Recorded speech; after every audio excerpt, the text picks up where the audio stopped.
Hello my friends, welcome to Code Guy channel. Today we will implement the Quicksort algorithm. The Quicksort function should take a list of integers as input and return a new list of those integers in sorted order from least to greatest. This algorithm is pretty simple. The main reason why you potentially may stuck here because we need to use recursion. The first thing we need to do is define the Quicksort function that will take our array. Array will represent our list of integers. The next thing we need to do is create a base case. Our recursion calls needs to stop when length of the array will be less or equal 1. Then we need to return our array. We will put semicolon in the square brackets because in the requirements says the user story number 2.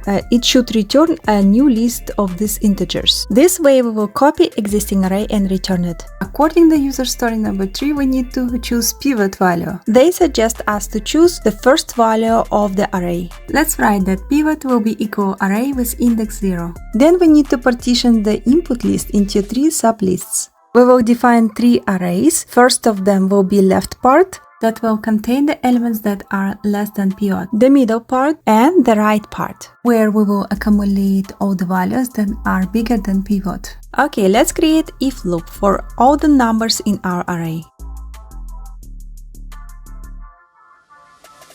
If number is less than pivot, then left part append number.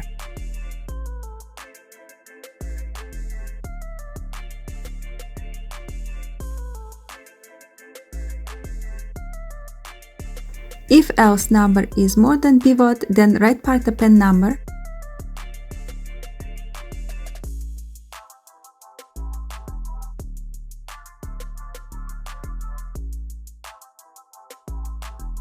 Else middle part append number.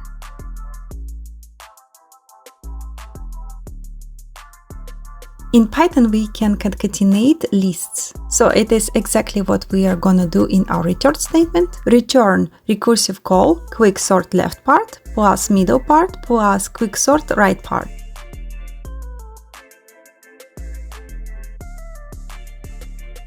That's it, we are done. Thank you for watching, see you next time, bye bye.